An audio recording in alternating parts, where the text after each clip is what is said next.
So today we will discuss about precious soil. Chapter 3, precious soil. Let's discuss about it. First is we will discuss about soil formation. So let's get started. The earth is a beautiful place to live on. ठीक है, हमारी अर्थ क्या है, रहने के लिए एक बहुत ही खूबसूरत प्लेस है. There are hills and plains, desert and mountains, dry land and seas on earth. आप जब समर वेकेशन, विंटर वेकेशंस पे जाते हो तो आप अपने पेरेंट्स के साथ कभी माउंटेन्स जाते हो, कभी प्लेन्स जाते हो, देखते हो, तो हम ये लैंडफॉर्म्स देखते हैं. A variety of animals live here, different types of plants grow on it. ठीक है, तो हम जब घूमने जाते हैं तो हम क्या कर देखते हैं, अलग अलग जगह अलग अलग तरीके के एनिमल्स हमें दिखते हैं, अलग अलग तरीके के प्लांट्स हमें दिखते हैं. तो हमारी अर्थ क्या है, डिफरेंट डिफरेंट लैंड फॉर्म से मिलकर बनी है. मैं यहाँ पर आपके साथ पिक्चर्स शेयर करूँगी, आप इसे देख सकते हैं.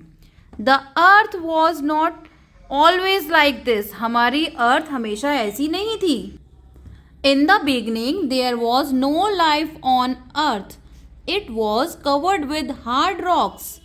स्टार्टिंग में हमारी जो अर्थ पे थे, ना ही कोई ह्यूमन्स थे, ना ही कोई प्लांट था, ना ही कोई एनिमल्स था, केवल रॉक्स ही थे. The sun heated up the rocks, the rain cooled them and the wind blew over them. ठीक है, तो क्या हुआ, सन से जो रॉक्स से हीट होते थे, रेन से कूल डाउन हो जाते थे और फिर उनके ऊपर से विंड होकर निकलती थी. ठीक है, तो this continued for million of years. और ये बहुत सालों तक ये प्रोसेस चलता रहा. As a result, the rocks broke up into small pieces. Result क्या रहा, हमें क्या उसका रिजल्ट मिला, रॉक्स क्या हो गए, छोटे छोटे पीसेस में क्या होने लग गए, ब्रोक होने लग गए. These small pieces broke further into smaller pieces. वो और छोटे स्मॉलर पीसेस में ब्रोक होते गए.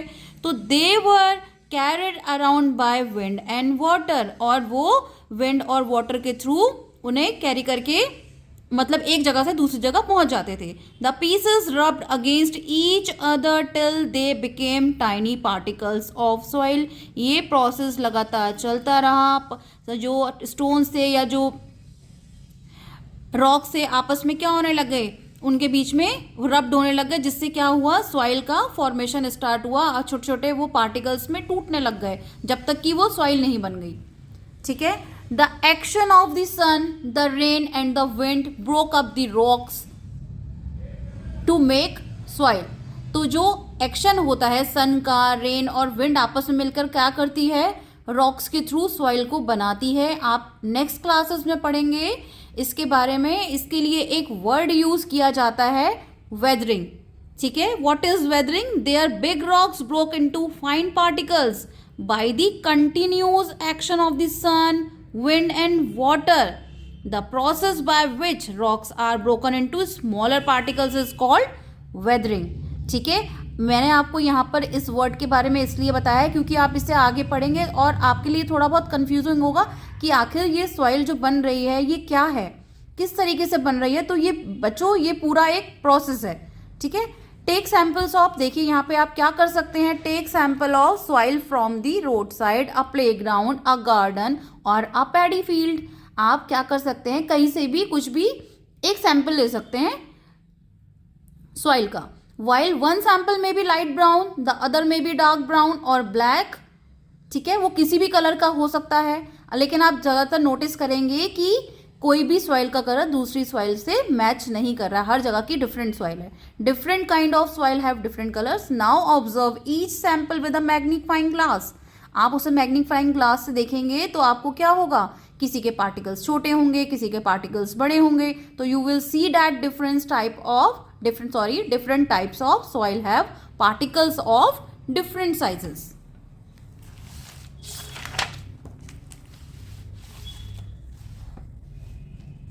नेक्स्ट है types of soil. There are, this is a very important question. ठीक है, तो आपसे पूछा जा सकता है how many types of soil. तो there are 3 types of soil. Sandy soil, clay soil and loam are the 3 types of soil. Firstly we will discuss about sandy soil. Sandy soil is mostly found in the desert and on the sea shore. Can you see the picture? Sand particles are big. There is a lot of air in the space between these particles. मतलब जो Sandy soil के particles होते हैं उनके बीच में काफ़ी space होता है, तो एयर अपने लिए जगह बना लेती है उसमें बैठने के लिए, बैठ जाती है वो उसके बीच में, उसके वो पार्टिकल्स बड़े होते हैं, ठीक है।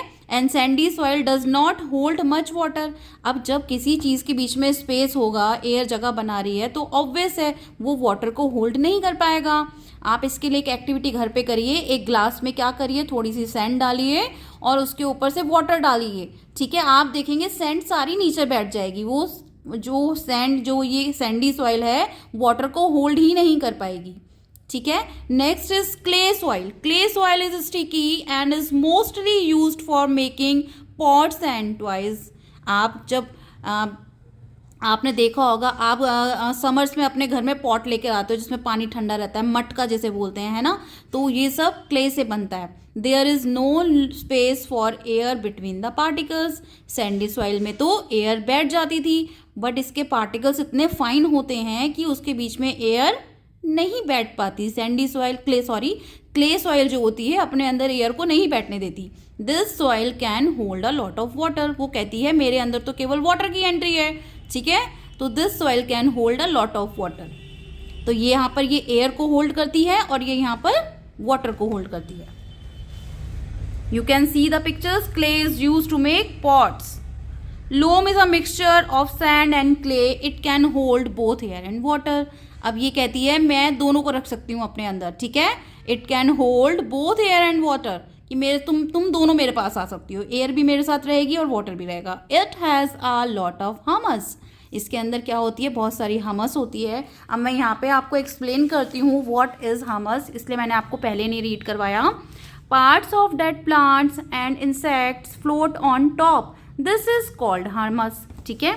आप इसमें पिक्चर में देखिए, सबसे ऊपर का जो पिक्चर मैं यहाँ पे आपके साथ एक इमेज भी शेयर कर रही हूँ, फिर आप इसे भी देखिएगा। Soil contains humus, clay and stones, ठीक है। सबसे ऊपर वाला जो सॉइल का पार्ट होता है, हमस होता है। आपने अपने घर में कोई प्लांट लगाया होगा तो देखेंगे आप ऊपर इंसेक्ट्स घूमते हैं तो वो कई बार वहीं पे डेड हो जाते हैं, है ना। आपके घर में जब आप प्लांट्स कोई भी प्लांट लगाते हैं तो क्या होता है कि आप जैसे कोई उसमें लीव्स लगी, अब लीव्स जो ड्राई होंगी वो उसी के ऊपर गिर जाएंगी, तो वो ऊपर का जो उसका है एरिया है, वहाँ पर वो क्या होते हैं, पार्ट्स जो होते हैं डेड प्लांट्स के और इंसेक्ट्स का, वो फ्लोट करते रहते हैं ऊपर की टॉप जगह पे, तो डेट इज कॉल्ड हमस, ठीक है। आप अपने अपने गार्डन में जाइए और देखिए, आपको ज़रूर वो हमस वाला पार्ट दिखाई देगा, ठीक है। Next is, and this is very important, loam is the best soil for plants because it contains air, ठीक है। इसके अंदर एयर भी है, वाटर भी है, हमस भी है, तो ये एक परफेक्ट मिक्सचर है, ठीक है, प्लांट्स के लिए। Humus makes the soil fertile. Next है soil and crops. Different types of crops grow in different types of soil. ऐसा नहीं है हर तरीके की क्रॉप्स केवल हर एक ही सॉइल में हो जाएगी, हर क्रॉप को डिफरेंट टाइप्स की सॉइल चाहिए होती हैं, ठीक है। Some need sandy soil while some need clay soil, ठीक है। आप अपनी सोशल स्टडी की बुक्स में पढ़ेंगे तो उसमें आपको बताया जाएगा कि कौन सी सॉइल में और कौन सी क्रॉप होती है, ठीक है। ये साइंस है तो मैं यहाँ पे उस चीज़ को ज़्यादा एक्सप्लेन नहीं करूँगी। Others need loam, yet all types of crops grow better when manure is added, ठीक है। मैन्योर क्या होता है, जब हम सॉइल में मैन्योर ऐड कर देते हैं तो बहुत ज़्यादा फर्टाइल हो जाती है और वो प्लांट्स के लिए बहुत अच्छी होती है। Manure contains cow dung and decaying leaves. Manure is added because it is rich in humus and it makes the soil fertile. आप अपने पास के पार्क में जाइए तो आप देखेंगे वहाँ के जो गार्डनर होते हैं वो क्या करते हैं, जो ट्रीज से लीव्स गिरती हैं ना, वो उन्हें एक जगह कलेक्ट करते हैं, ठीक है। फिर उसे कवर कर दिया जाता है और उसे कुछ टाइम के लिए लीव छोड़ दिया जाता है, तो वो क्या हो जाता है, उसके बाद उसमें वो काउ डंग मिक्स कर एक अच्छा सा मिक्सचर बना लेते हैं और उन्हें ट्रीज और प्लांट्स में डालते हैं, जो कि क्या होता है, प्लांट्स को ग्रो करने में बहुत हेल्प करता है, ठीक है। तो यहाँ देखिए लिखा भी है, पहला ये है loam is a mixture of sand and clay, ये यहाँ के लिए था, एंड प्लांट्स नीड मैन्योर, ठीक है। तो आप भी अपने प्लांट्स में डालना शुरू करिए। This is very important and this is a very good mixture for plants. These are the questions. अगर आपको इनके आंसर चाहिए तो प्लीज़ मुझे कमेंट सेक्शन में बताइएगा। एंड ये अगर आपको इनके आंसर भी चाहिए हॉट्स क्वेश्चंस, इससे क्या होता है बच्चे की लॉजिक थिंकिंग जो होती है, बच्चा क्वेश्चन के आंसर खुद बनाने के लिए कोशिश करता है। And these are very important questions. अगर इनके आंसर भी आपको चाहिए तो प्लीज़ मुझे कमेंट सेक्शन में बताइएगा। Thanks for watching.